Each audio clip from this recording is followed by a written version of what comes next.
Dos actores del Mercosur, Gustavo Segré y Miguel Ponce, juntos para brindarte la mejor información. La que necesitas para la toma de decisiones más acertadas. A partir de ahora y hasta las 20, Actualidad y Mercosur en Trade.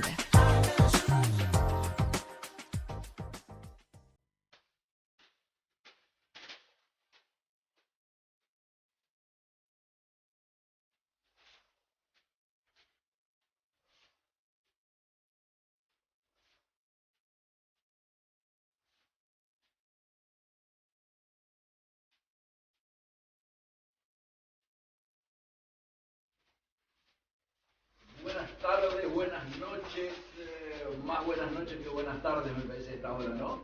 Actualidad y Mercosur.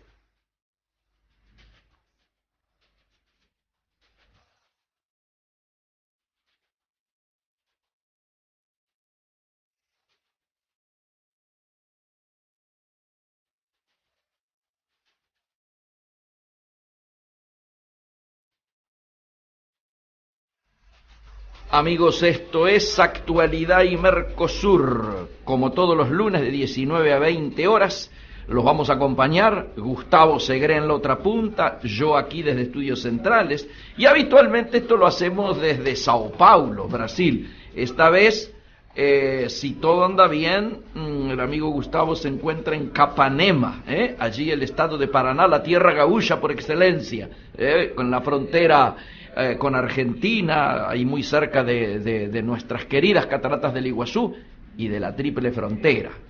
Lo dejo como introducción para que Gustavo explique qué hace cerca de esa zona caliente. Hola, Gustavo.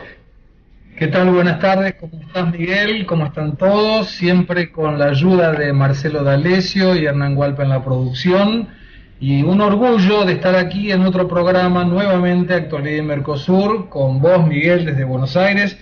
Como bien decías, en este caso desde Capanema, que es una ciudad muy próxima de la República Argentina, hace frontera con Misiones, muy cerquita de las cataratas de Iguazú.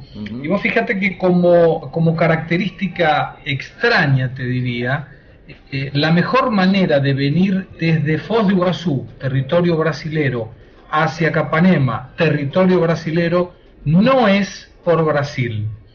Yo hice el recorrido por Brasil y me encontré, al llegar aquí, con la sugerencia de uno de los empresarios con los cuales me reunía, que lo mejor es entrar desde Foz de Iguazú a Puerto Iguazú, entrar por aquella ruta que baja hacia Posadas, que pasa por una ciudad que se llama Banda, con W, entra en otra ciudad muy cerquita de Banda y cruza la frontera.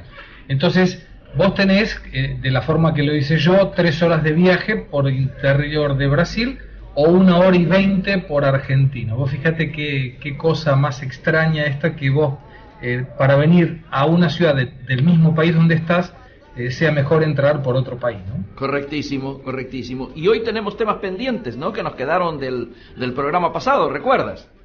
Sí, señor. Bueno, el primero que hablamos la vez pasada, Miguel, tenía que ver con la cantidad de partidos políticos que hay en Brasil y cuántos aún están queriendo formarse. Vos fíjate que dentro del Tribunal Superior Electoral hay 32 partidos registrados, entre los cuales, por supuesto, el Partido de los Trabajadores, el Partido del Movimiento Democrático Brasilero, el Partido Socialista Democrático Brasilero. Nos referimos en este caso al partido de Dilma Rousseff, al partido del vicepresidente Michel Temer y al partido principal de oposición de Aécio Neves. Sí, pero hay 128 grupos políticos que visan formar un partido político y que daría un total de 160 partidos políticos en Brasil. Wow. Esto es una cosa de locos. Vos fíjate que en este momento hay 28 partidos que están representados en el Congreso Nacional. Esto es muchísimo para cualquier país. Y esto genera mucho gasto en lo que se refiere a la manutención de los partidos públicos con recursos públicos en función de la cantidad de votos que cada uno de estos partidos tiene en alguna elección. Pero me gustaría compartir rápidamente con vos 3 o 4 nombres de estos partidos que buscan colocarse como partidos, entre un más importante, Red de Sustentabilidad, de la famosa Marina Silva, que no consiguió colocar su partido en las últimas elecciones y debió ir junto con el ex candidato fallecido Eduardo Campos. Sí. Y mira estos nombres: Movimiento Negación de la Negación. ¡Qué grande! A mí me enseñaron en el colegio que cuando vos negás lo que se niega es positivo, ¿no? Negar Sí, lo que señor. se niega es positivo. En vez de ponerle movimiento positivista, no sé de qué, bueno, le pusieron movimiento negación de la negación. Original. Sí, muy original. El otro, Partido Comunista Marxista-Leninista. Bueno, acá existía ese, ¿eh? El PCML. ¿Ah, sí? Sí. PCML era un desprendimiento de un grupo maoísta. Ah, mira vos. Allá por los 70. Sabía, no sí, sabía allá eso. por los 70. Ah, el otro tenemos Partido Nacional Socialista Brasilero, Vale. PNSB. Sí, claro. El otro, Partido Monárquico Parlamentarista Brasilero, Qué bárbaro. PMPB. Parece como la música, ¿no? Sí. Qué bárbaro. Y mirá este, qué bueno y qué creativo. Partido Nacional de los Derechos de los Animales, PANDA. Sensacional. Son fenomenal. Son fantásticos. Fenomenal. Bueno, este era uno de los temas que nos habían quedado Sí, señor. como algunos datos también Curiosos. interesantes, Sí. curiosos. Sí. El total de los últimos cargos electivos en las elecciones pasadas fueron 70.433 cargos. Esto es de cargos federales, estaduales y municipales. Vos fijate que para los cargos federales, o sea, presidente, vicepresidente, 81 senadores, 162 suplentes de senadores y 513 diputados, habían 6.719 candidatos. Sensacional. Qué bárbaro. De los cargos provinciales eran 1.113 y habían 16.185 candidatos. Qué bárbaro. Qué Y de linda los cifra. cargos municipales Ujú. había 68.562 cargos municipales y el número de candidatos era 482.470 cargos. Casi una ciudad. Casi una Sí, ciudad no, toda en la de ciudad que candidatos. estoy yo, Miguel, tenés 18.000 habitantes. Claro, varias ciudades. Es impresionante. ¿Eh? Qué cifras bárbaras. Qué lindas cifras. Vamos a ver si hacemos un trabajito parecido acá. Ahora que Estaría bueno. acaban de empezar las PASO, ¿no? Estaría bueno. Claro. El otro tema que nos había quedado, Miguel, Sí, el señor. tema de que el brasilero está viviendo más. Sí. Y esto es un problema. Como diciendo, ¿cómo? ¿La gente vive más y es un problema? Sí, es un problema para las cuentas públicas. Y lógico. Y es grave, ¿eh? Es un problema grave. Vos fijate que este bonus demográfico se da por dos situaciones. Primero, porque la gente sigue naciendo, ¿no? Y qué bien que lo haga. Pero además la gente sigue viviendo mucho más de lo que vivía antes. Claro. Entonces, observa que en Brasil, gente con más de 65 años, en el 2015 representa el 8% de la población. Bien. Y para el 2045 se espera que sea el 20% de la población. Estamos hablando de población económicamente activa, ¿no? Muy buen crecimiento, ¿eh?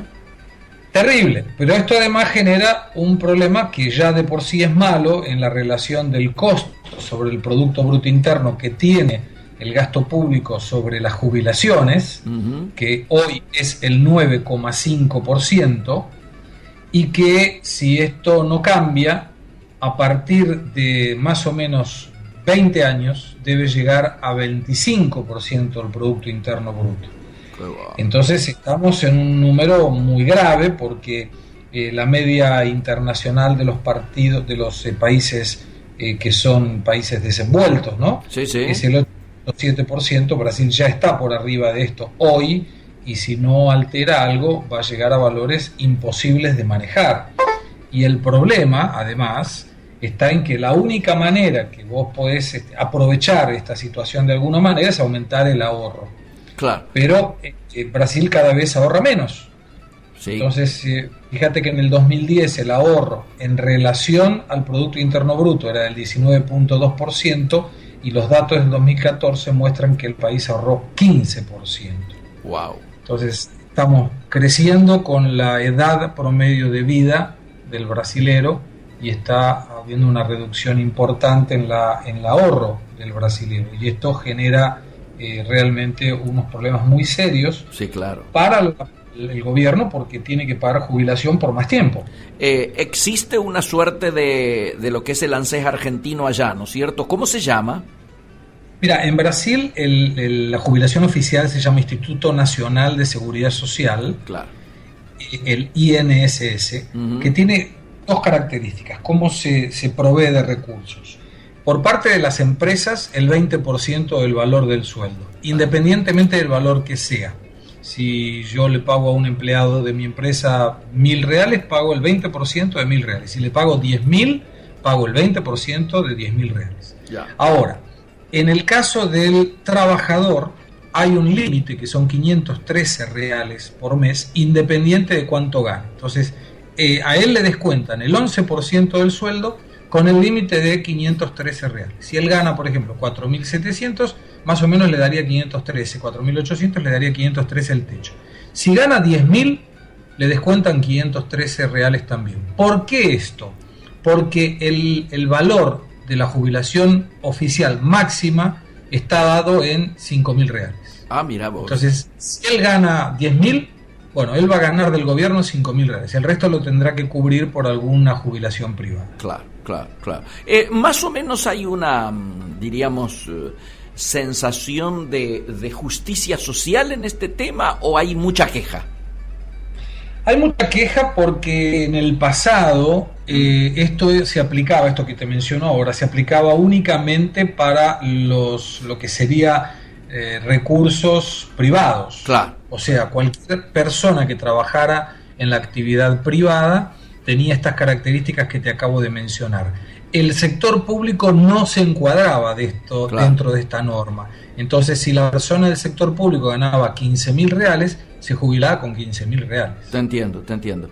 Gustavo, si te parece, hacemos un pequeño intervalo y me gustaría tu opinión, que ansiosamente esperamos aquí, sobre la jornada de ayer, ¿no? La gente en la calle. Por supuesto. Vamos al intervalo. Hasta luego. Brasil, coloque un pie sin meter la pata.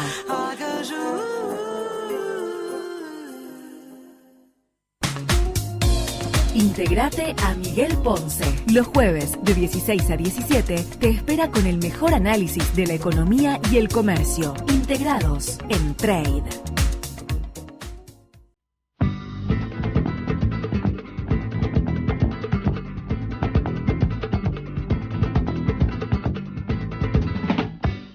As escadas da penha, pelo.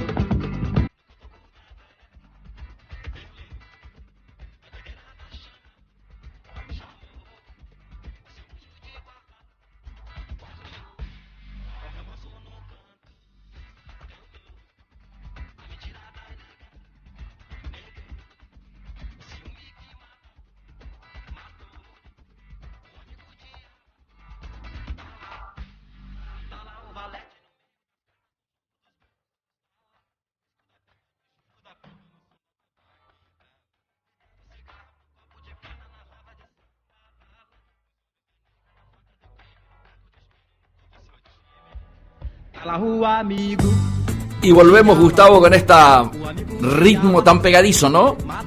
Sí, João Bosco es el cantor muy famoso, realmente una persona además de mucho talento. Sí. Nace el 13 de julio de 1946, como siempre hacemos la mención de las músicas, sí, señor, que tocamos en nuestro programa. João Bosco de Freitas Mucci se llamaba, y nace en la ciudad de Puente Nova, Minas Gerais, sexto hijo de un matrimonio, dona Lila y el señor Daniel, de extensa discografía, y seguramente en los próximos programas vamos a ir mucho escuchando más. En algunos casos sí, de João Bosco nuevamente. Vale. El tema del día. El tema del día, Miguel, fue la segunda manifestación en menos de un mes contra Dilma, con algunas características interesantes que me gustaría compartir. La primera, menos gente que el 15 de marzo. Así aparecieron las noticias aquí. Menos gente, lo que habría originado la no respuesta oficial. O sea, como que estaban esperando a ver qué pasaba en la calle para ver si, como la vez pasada, respondía oficialmente el gobierno o no. Y se optó por el no en función de eso. Exactamente. Vale. Y se optó por el no además porque las reclamaciones eran las mismas. Yo creo que por eso Ahora, fue perdón, la que, gente... perdón que te interrumpa, Gustavo. ¿Dilma estaba en Brasil o todavía estaba en la reunión de presidentes? No, ya estaba en Brasil. Ah, la. Bien. Dilma está en Brasil. Bien. Las reivindicaciones fundamentalmente estaban orientadas a la cuestión de que el ajuste no debería ser únicamente por la población y sí por el gobierno también. Claro. Volviendo con la cuestión de los 39 ministerios, que es una exageración, y que el propio partido aliado, el PMDB del vicepresidente Michel Temer, le está colocando algunos límites porque hay un proyecto en el Congreso articulado por el presidente de la Cámara de Diputados, Eduardo Cunha, del PMDB también, que limita a la cantidad de ministerios a 20 contra los 39 que hoy tiene Dilma. Claro. Por otro lado, la cuestión de la corrupción, que te digo, Miguel, está cada día peor. Sí. Y vos fíjate que además de la Petrobras y de los casos escandalosos de Petrobras, sí, se suma ahora, investigado por el mismo juez que está investigando Petrobras, la posibilidad de corrupción, pero te diría posibilidad con mucho grado cierto de seguridad, de la Caja Económica Federal, que es un banco público, wow, y del Ministerio de Salud, que por supuesto es un ministerio público, sí, claro, dentro de los 39 que mencionamos, en que contratarían a una empresa de publicidad vinculada a un exdiputado del Partido de los Trabajadores, Andrés Vargas, y este diputado se queda con el 10% de todos los contratos que había. Claro. Fíjate vos, Miguel, que también hay una cuestión vinculada al BNDES, Banco Nacional de Desarrollo Económico Social. Lo hemos hablado en algunos programas y vos sabés que no están investigando tanto porque se acabaron los policías. Va.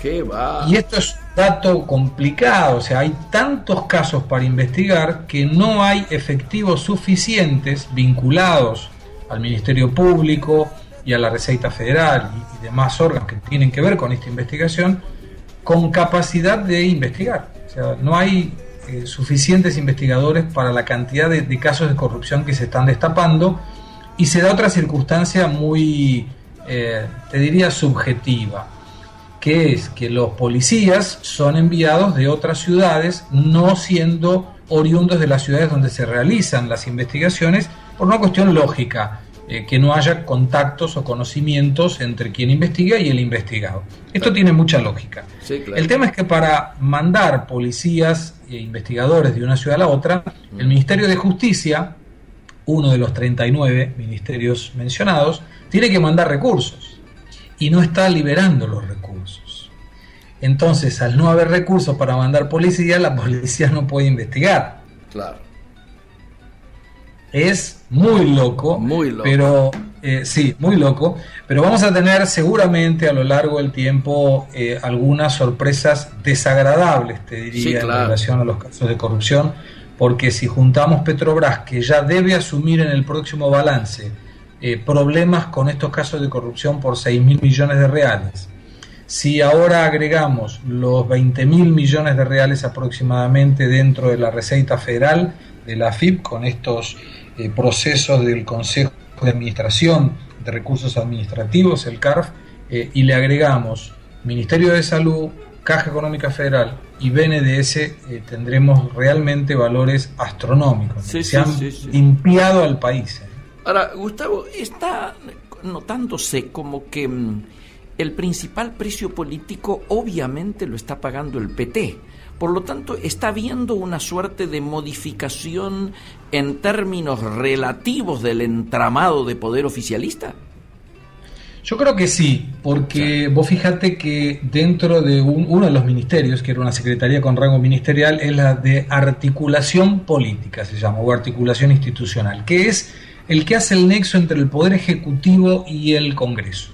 Ya. Y había ahí un señor del Partido de los Trabajadores, de mucha confianza, de Dilma Rousseff, que pasó a otro ministerio, ¿viste? Cuando te cambian a otro ministerio para no dejarte sin trabajo, lo mandaron a algún otro ministerio, y Dilma coloca como articulador para unir el Poder Ejecutivo con el Poder Legislativo al vicepresidente Michel Temer. Opa. Y esto lo coloca con un poder al PMDB mayor que el que tenía antes de estas cuestiones de las manifestaciones, porque quien está como voz tocante y cantante entre el Ejecutivo y el Legislativo, para que apruebe el Legislativo lo que le manda el Ejecutivo, es el vicepresidente de la República. Claro, claro. Ahora, ¿la gente discrimina entre unos y otros? ¿O mira más bien globalmente estilo que se vayan todos?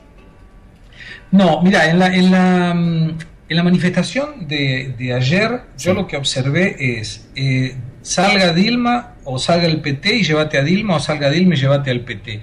Wow. No había tantos cánticos contra el PMDB o tantos cánticos contra el Congreso en general. El punto era Dilma y el Partido de los Trabajadores. Y había un cartel que le saqué una foto y que después lo voy a publicar a partir del Twitter dentro del programa, que decía: no queremos ser Venezuela o Argentina. Qué tremendo eso. Sí. Alguien me comentó ese asunto y la verdad es que es muy triste para todos, ¿no? Después lo vamos a tocar es grave porque vos fíjate que la orientación que se tiene de Argentina y de Venezuela es... en el caso de Venezuela hemos tratado la semana pasada dentro de la sala de aula en la Universidad Paulista la falta de papel higiénico. Sí, claro. No, y este tema de que 37 presidentes aparezcan pidiendo por la libertad de los presos políticos no es un tema menor, ¿no? No, y vos fíjate, Miguel, si me permitís el gancho en relación a Venezuela.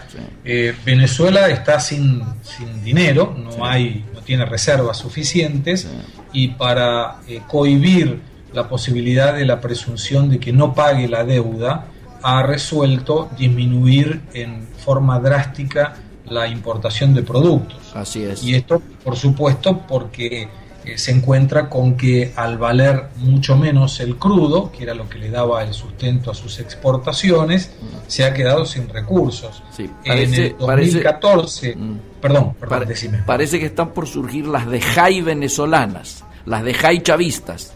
Las de Jai chavistas. Bueno, ojalá le pongan otro nombre, así no nos vinculan nuevamente con el tema. Por supuesto.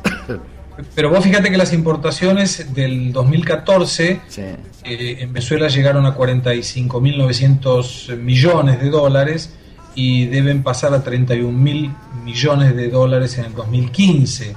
Y esto tiene que ver porque las exportaciones en el 2014 llegaron a 75.000 millones y en este año deben alcanzar, pero con mucha modestia, 41.500 millones. Sí, claro. Esto, por supuesto, si lo comparás con el 2012, peor, porque en el 2012 el barril de petróleo estaba en $103 y debe terminar este año aproximadamente en $47. Entonces, esto complica a todos. Argentina también, a Brasil mucho lo complica, porque las exportaciones de Brasil hacia Venezuela en el primer trimestre del 2014 llegaron prácticamente a 900 millones y en el primer trimestre del 2015 a gata llegan a 600 millones. Correcto. Te doy vuelta a la hoja porque hay un tema que ha empezado a hacer ruido acá desde Brasil. Modificación de IVA en Brasil. ¿Qué es esto?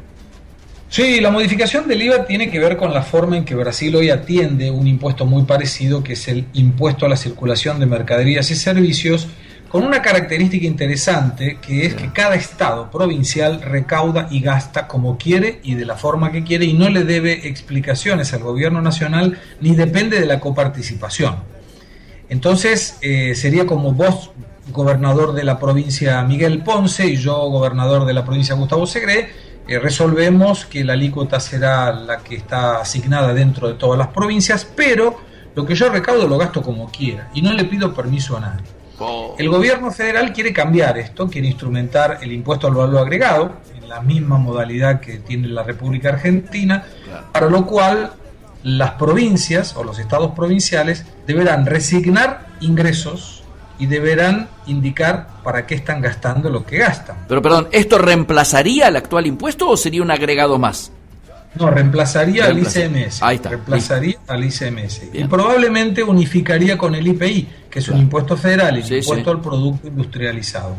Este IVA está siendo negociado por el propio ministro Levy, y lo que busca precisamente es que no haya tantas distorsiones en cuanto a impuestos federales, impuestos estaduales, impuestos municipales, que a lo largo, si querés, de algunos otros programas podemos explicar cómo funcionan con más detalle. Sí, solamente esto. Esto tiene lógicamente que pasar por el Congreso. Tiene que pasar por el Congreso. ¿Y cómo viene el tema ahí?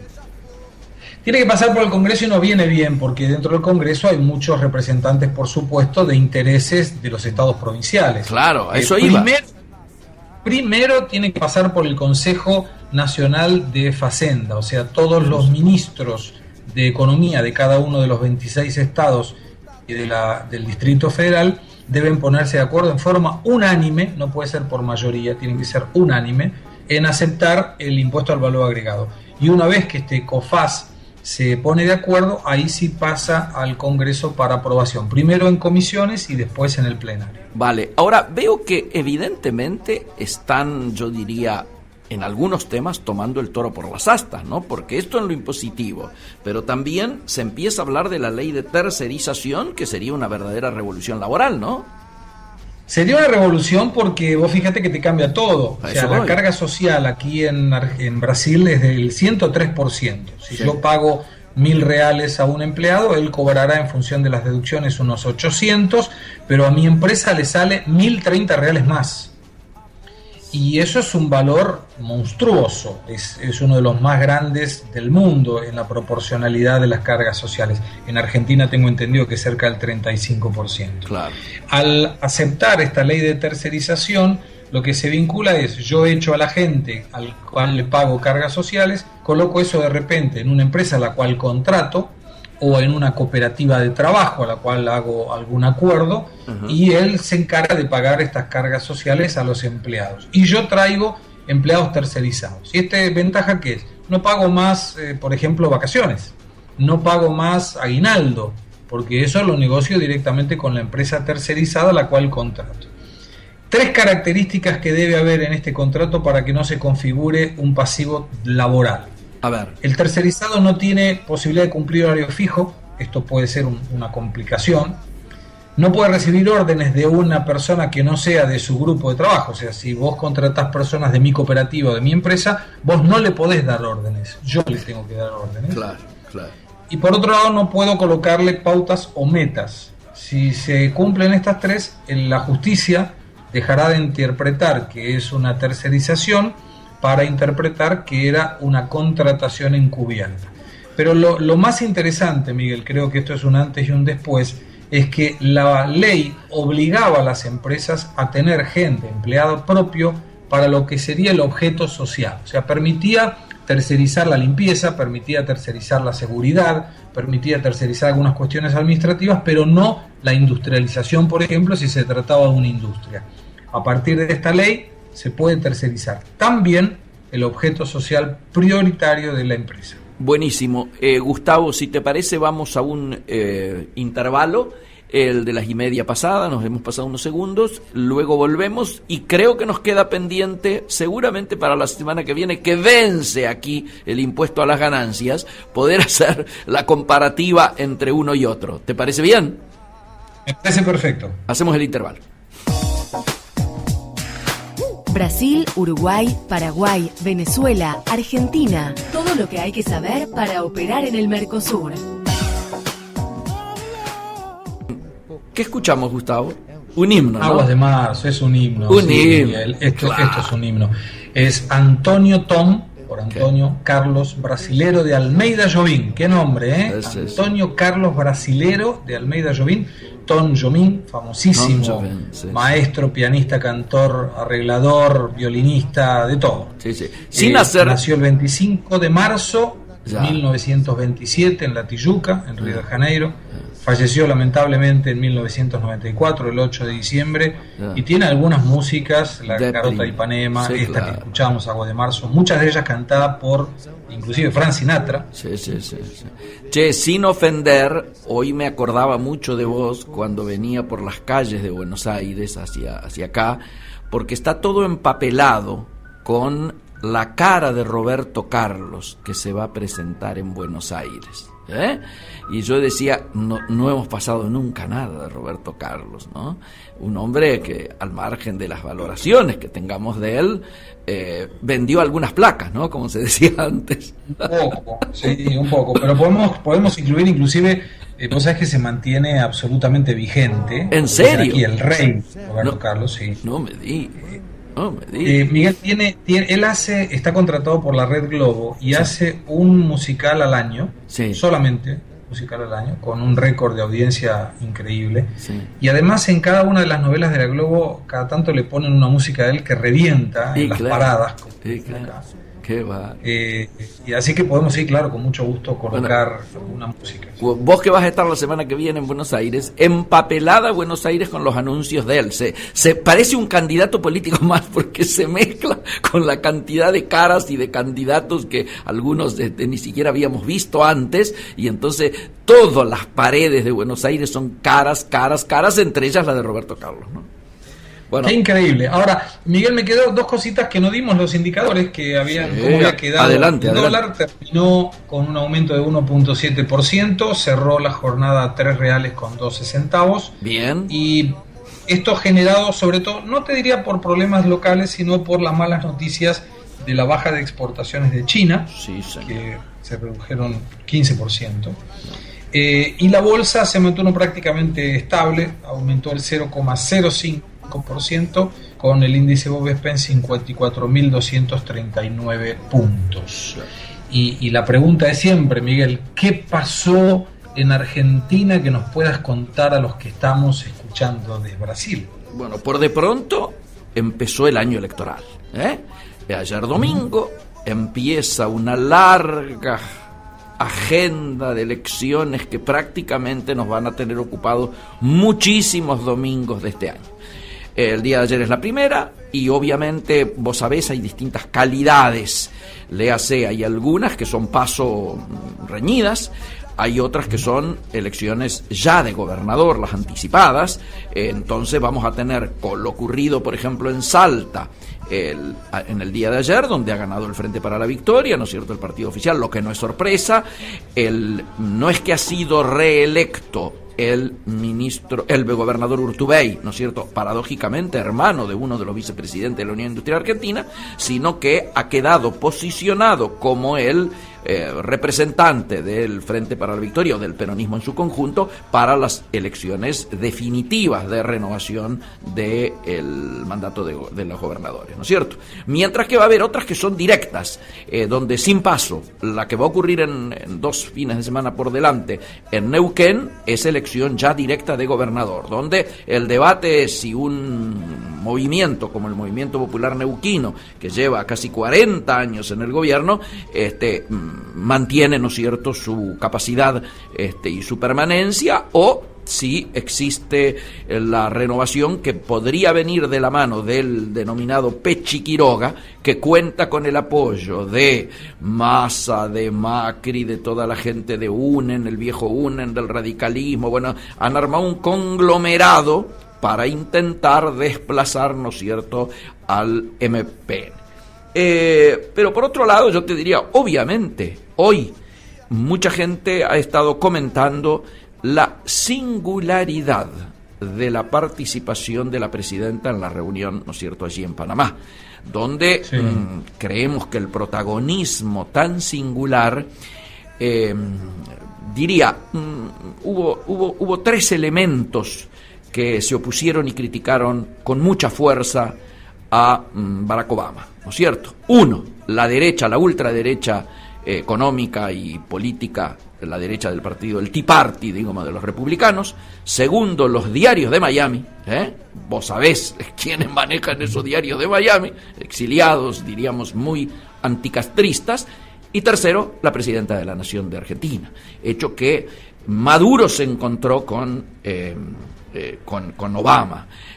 Raúl Castro prácticamente habló bien de Obama, diciendo de que había muchos que le debían muchas explicaciones y culpas, y habían adquirido culpas frente al Estado y al gobierno cubano, pero que Barack Obama no.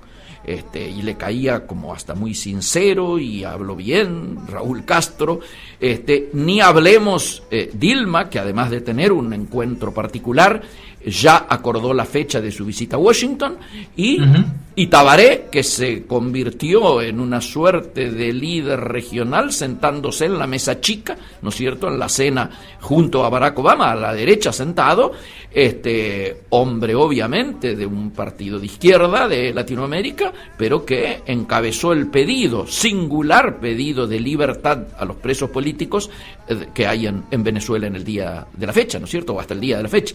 Entonces, digo, esta movida de la presidenta no se ha interpretado de manera homogénea en la Argentina. Hay mucha crítica, obviamente se ha hecho pensando en la mantención y el afianzamiento del discurso, ¿no es cierto?, de cara al postelectoral, sin darse cuenta, a mi juicio, de que se estaba ante un momento histórico, porque la vuelta de Cuba y la vuelta de Estados Unidos no es un tema menor para la región ni para las relaciones internacionales. Y bueno, esto ha sido mirado, yo diría, en el mejor de los casos, con mucha curiosidad, porque claro, uno compara la historia personal de Dilma, la historia personal de Tabaré, la historia de Maduro, la historia de Raúl Castro, ¿no es cierto?, que acompañó a su hermano en Sierra Maestra, y de pronto le escucha a la presidenta y uno quisiera tratar de entender las motivaciones más profundas de esta situación, ¿no es cierto? Por otro lado, tenemos lógicamente algunos temas, como siempre, defaltantes. ¿Qué cosa está faltando hoy? ¿Qué va a explotar el día de mañana? Yo te lo mandaba medio en chiste, medio irónicamente, y decía, de los tampones a los huevos, y ahora de los huevos a las gomas.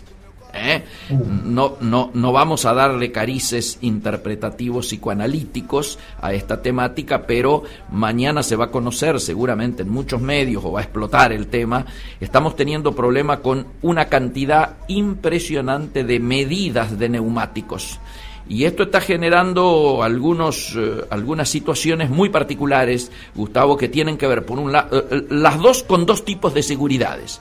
Uno, los robos. De hecho, han agarrado en este fin de semana, el sábado, aparece en los diarios del sábado al domingo, que han detenido un chapista con 100 neumáticos hallados en su garaje, robados, ¿no?, obviamente, pero de esto proliferan la cantidad de robos en muchos barrios, donde no hay suficientes estacionamientos cerrados, los autos duermen en la calle. Más de un vecino se despierta al día siguiente con las puntas de ejes apoyadas sobre ladrillos o sobre algún tipo de sostén, y sin sus 4 ruedas, no las gomas, se llevan las ruedas. La velocidad con que se desarman las ruedas es impresionante, y esto ha generado un negocio floreciente, que es el de la venta de los tornillos seguros. O sea, hay entonces cada rueda lleva un tornillo de estos de seguridad, para evitar, lo cual origina a veces la bronca del que te está robando, que por las dudas te pincha las gomas, digamos, de bronca porque ve el tornillo.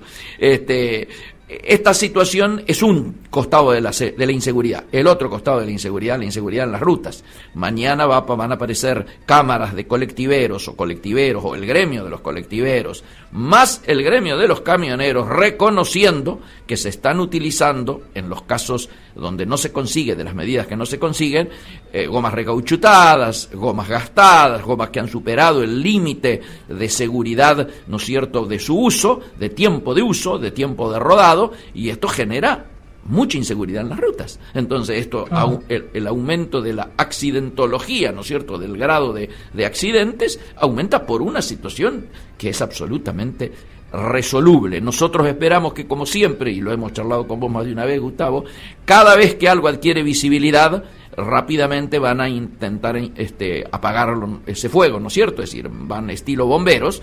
Esperamos que esta toma de conciencia que va a haber en el día de mañana permita que rápidamente haya algún tipo de resolución, por lo menos de un tema que creo que por torpeza en el gerenciamiento, como hemos dicho más de una vez, yo creo que el gobierno obviamente no tenía interés que esto ocurriera, ni siquiera, y mucho menos que saliera a la luz. Pero bueno, esto es en lo que estamos, ¿no? Ahora, Miguel, ¿qué puede haber llevado, bueno, que el gobierno coloque estas restricciones a neumáticos o lo que sea, pero me parece que hace parte de la coherencia con la cual el gobierno se ha manifestado hasta aquí de hacer cosas, tal vez con algunos motivos que desconocemos y que pueden ser muy válidos, pero que complican la vida de la gente y de las empresas y de aquellos que necesitan de insumos o de productos terminados. Sí. Pero me quedé pensando con el tema de la cúpula de presidentes en Panamá. ¿Qué puede haber llevado a la presidenta Cristina a ir contra la corriente de nuevo? O sea, me da la sensación de que aquí ya estamos acostumbrados, y digo aquí incluyéndome por supuesto en Argentina, a esta forma irónica de gobernar, a siempre es unos contra los otros, y a al ir contra todo, ¿no? Sí. Pero en el nivel internacional, donde vos tenés a un presidente Maduro que estaba enemistado públicamente con Obama y con los Estados Unidos, y que consiguió inclusive autoridad a través del Congreso, superpoderes por la eventual invasión americana, y Cuba, que cada vez se aproxima más a los Estados Unidos y los Estados Unidos a Cuba. ¿Qué le puede llevar a la presidenta Cristina a ir precisamente contra todos de nuevo? Sí. Mira, hay alguna lectura que depende de donde te pares, ¿no es cierto?, podés hacer. Tengo muchos amigos que dicen que a la presidenta no se la puede interpretar más en clave política, sino que hay que interpretarla en clave psiquiátrica. Me parece un poco duro el tema, yo no sería así. Yo creo que para analizarla en clave política hay que pensar en el momento que se está viviendo, momento de elecciones, momentos en los cuales el ministro Kichilov va a viajar a los Estados Unidos y va a hacer seguramente una arenga del estilo del de la presidenta de ayer, esta vez contra los holdouts y contra, diríamos, el Fondo Monetario y contra toda la economía mundial, en aras de, insisto, sostener un relato que a esta altura tiene claramente un componente electoral indisimulado. Cuando tuvo la poco feliz frase en relación a la discriminación de la pobreza, este fin de semana ha sido en la comidilla la respuesta que una exnovia y alumna de Kichilov le diera, yo diría de manera contundente, muy fuerte y con mucha bibliografía y fondo ideológico, corriéndolo muy por izquierda, ¿no es cierto?, al ministro, pero además, si discriminamos a la pobreza, y no hay que hablar de la pobreza, es porque se piensa que a lo mejor si no hablamos de la pobreza no existen más los pobres. Esto sería tremendo, ¿no? Vamos a hacer un pequeño intervalo y luego retomamos profundizando estos temas, ¿sí? Sí, claro. Mercosur, la información más estratégica con los mejores protagonistas. Gustavo Segré y Miguel Ponce.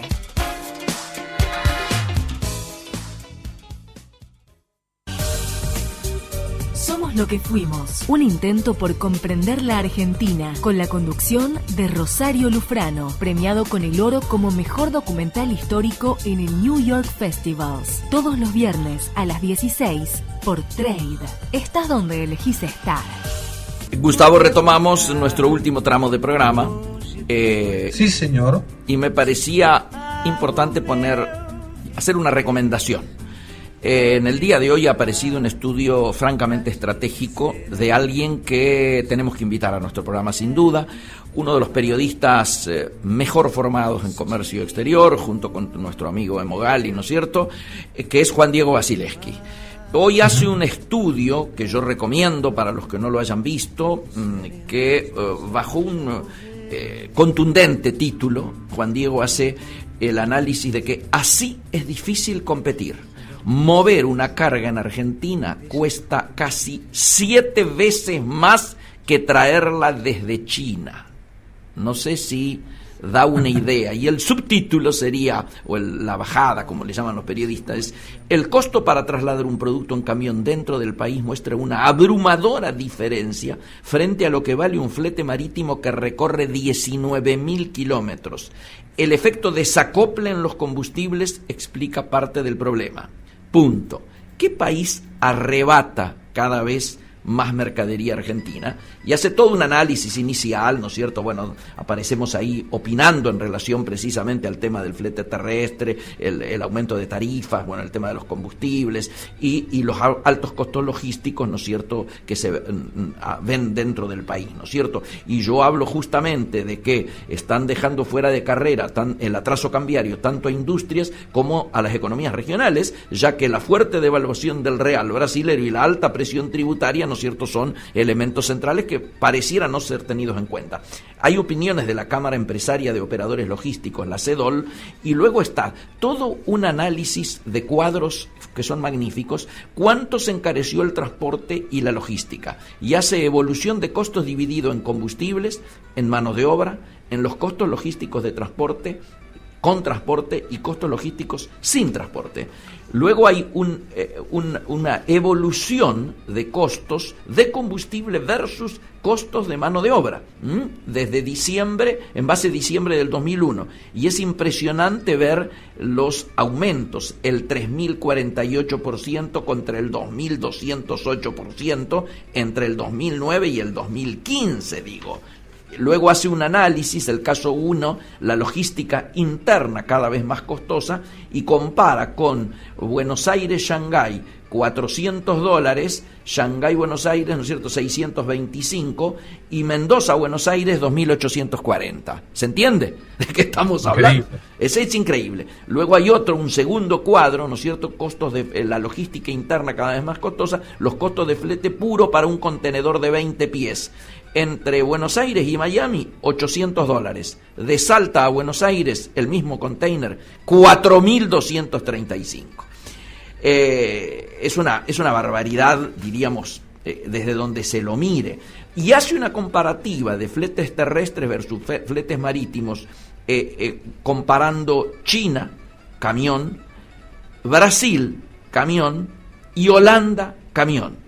Y claro, uno dice, tenés cada 100 kilómetros en China $24, en Brasil 79 y en Holanda 141.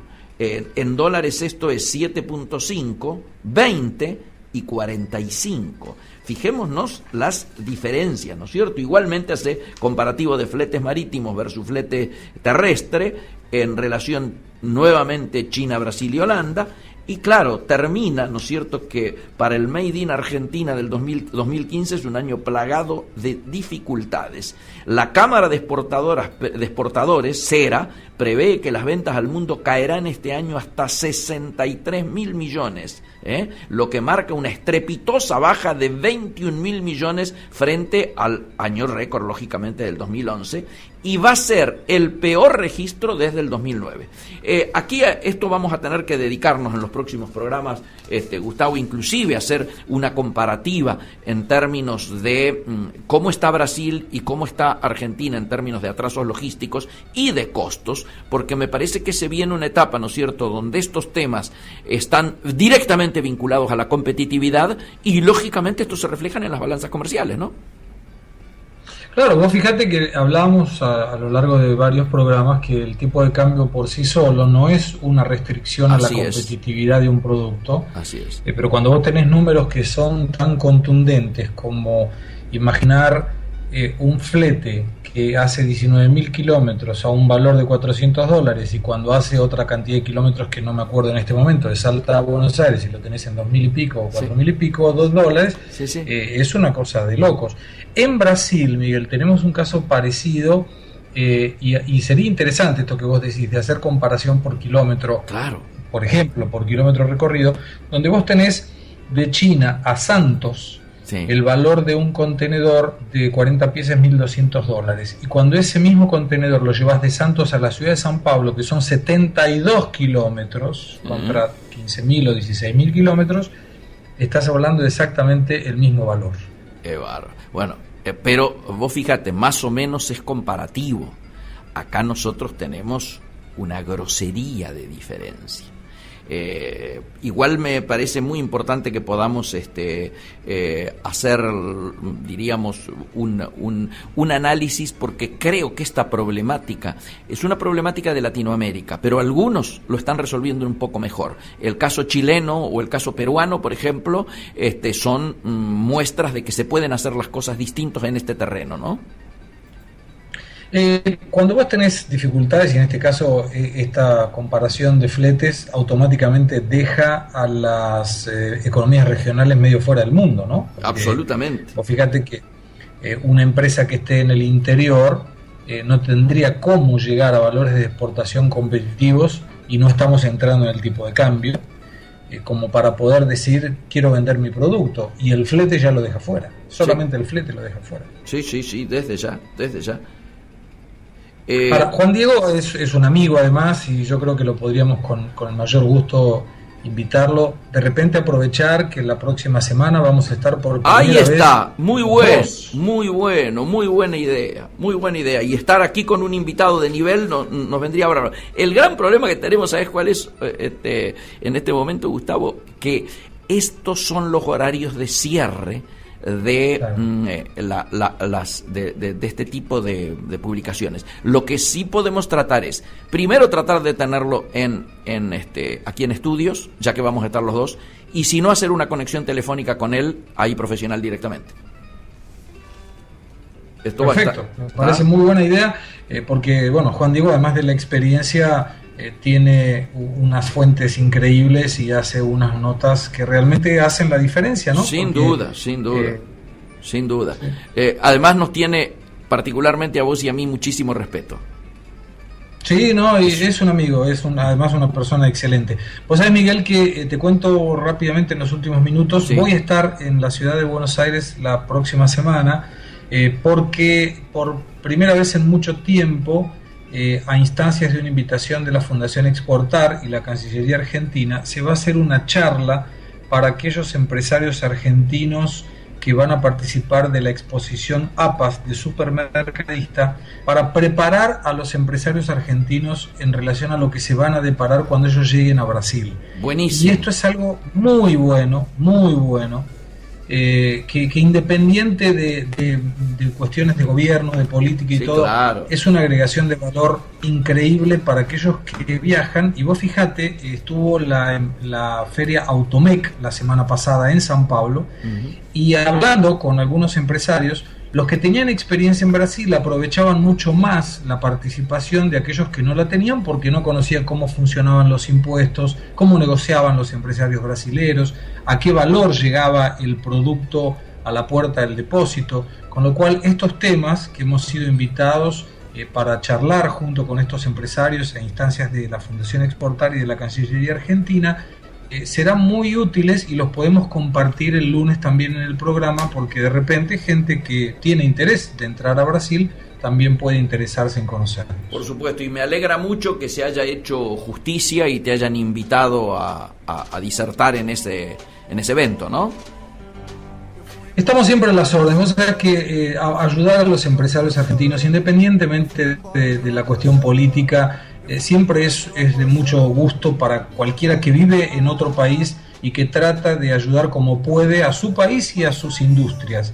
De manera que, con mucha humildad, nuestro conocimiento, tanto el mío como el de mi hermano y socio Germán Segré, siempre estará a disposición de quien así lo requiera. Y cuando una empresa argentina consigue exportar a Brasil, nos sentimos de alguna manera responsables también. Y cuando no puede, nos sentimos igualmente responsables por no poder. Sí, me queda también pendiente que a lo mejor, si da el tiempo, lo tocamos el otro lunes, y si no, quedará para el otro, porque eso no es un trabajo de urgencia. El Centro de Estudios de la Unión Industrial Argentina nos ha hecho llegar un informe especial titulado Perspectivas para la Economía Real en un año de elecciones. Es un trabajo magnífico que amerita ser charlado y discutido y intercambiando opiniones contigo, ¿sí? ¿Qué color tiene la tapa de ese informe? Yo lo tengo, a mí me llegó por correo, por lo tanto lo tengo en gris y blanco. Adelante CU, y hay como una caja, una cosa así, El Mundo, una valija y unas monedas apiladas.